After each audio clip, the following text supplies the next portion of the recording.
Hello again to another video of originhealing.net, and today we're going to ride the beast called uncertainty.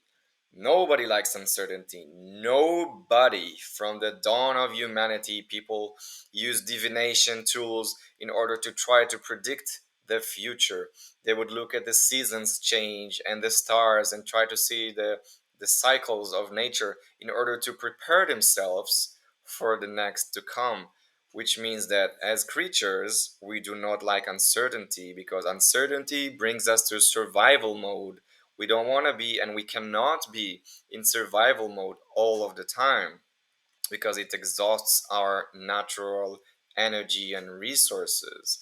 We focus too much about the here and now, trying to escape a predator or a danger, a volcano or a storm or a tidal wave.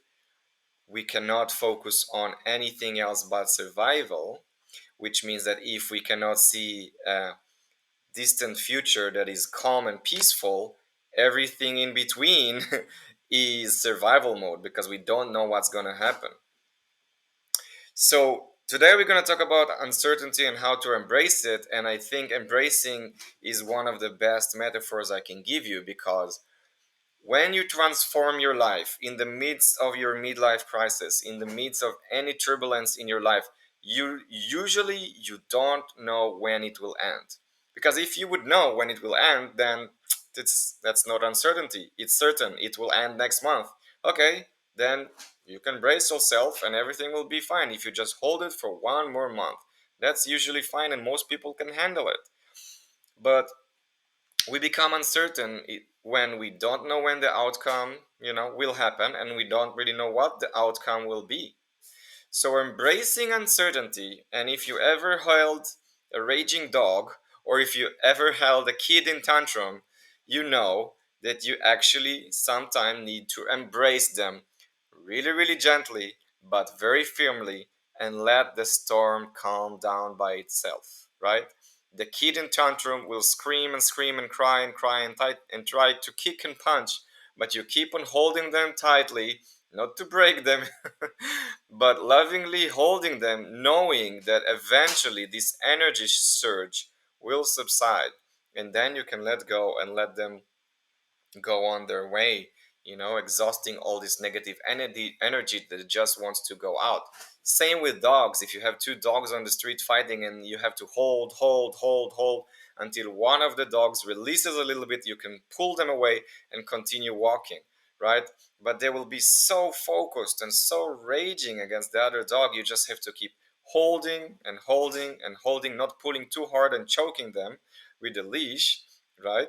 And not turning them against you, just making sure that you're there, keep holding. So if you ever done this before, try to hold on to a raging kid.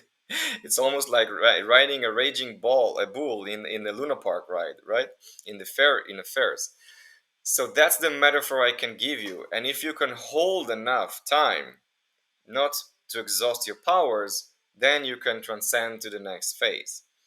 And I want to borrow from Eastern philosophy that the tree that stands too firm against the storm will break, but the bamboo shoots that are flexible will bend over and go back again. And these metaphor you can also see in these dolls, that these dolls that you can punch and they will just flip over and come back again because the center of gravity is very strong in the bottom.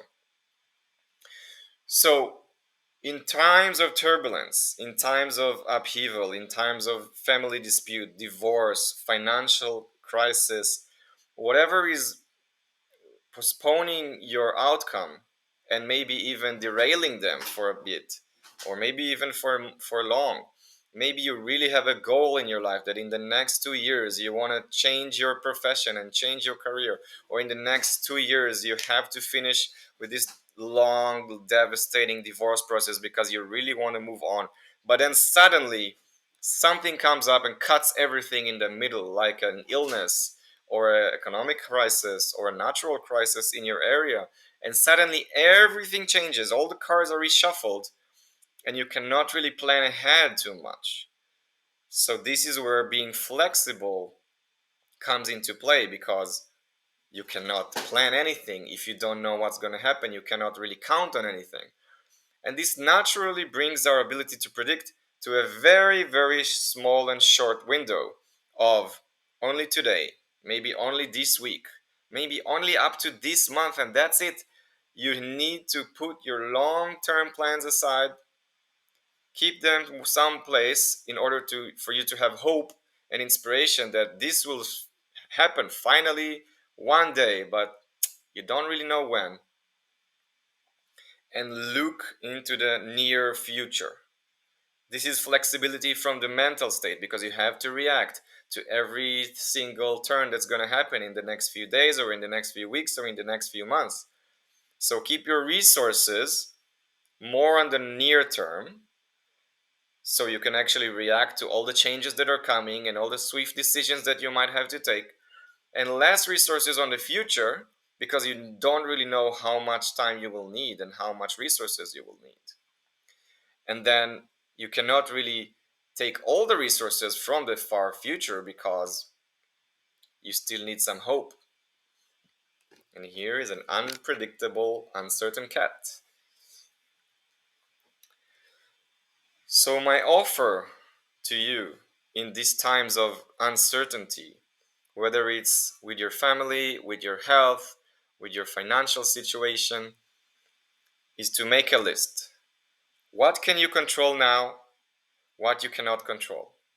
What you can predict in a medium near time scale? And what you cannot predict at all? And whenever you put on the long term, whenever you put on the I cannot control this side, cut the paper, put it aside. Focus only on the items that you can control and on the short middle term time that you can perceive. Everything else is just a distraction. Everything else will just draw your energy away. Everything will drain you if you cannot do anything about it and you just obsess about it mentally. Literally cut it down from your life, remove all the apps, take down all the notification, unsubscribe from everything that's pulling your energy away from focusing on the near middle term goals so you can overcome the storm, be flexible enough to make changes and decisions because sometimes these decisions can save your life and sometimes these decisions can make the long-term goal much much much more better off because in a time of stress, in a time of struggle, you opened your mind, you became aware of all these possibilities that are only available now in the time of crisis, and you used them to your benefit. So, actually, the long term goals that might have taken you 5 years because of this rush, because of this urgency, now can take you 2 years. Or something that you thought is impossible now is possible because you realize that you have no choice. It's a time of uncertainty, time of crisis, and these sometimes bring your best qualities and your best powers and your best abilities to the surface because you have no choice but to use them. And then you realize that something maybe horrible, uncertain, stressful, fearful was actually for the best because it pushed you to where you wanted to be, faster and more accurate because you were focused on finding a solution. So if you can take one thing from this talk is that you embrace the uncertainty. You don't fight it, you don't run away from it, you embrace it and you hold it as much more flexibly that you can, open to the possibilities, open to the challenges and the changes, and knowing that your goal is still there, is still waiting for you. You just have to deal with this something right now in the near short term. And maybe this time of crisis can actually be to your benefit if you know how to use it correctly and how to push yourself correctly to come out of it even stronger and more powerful. See you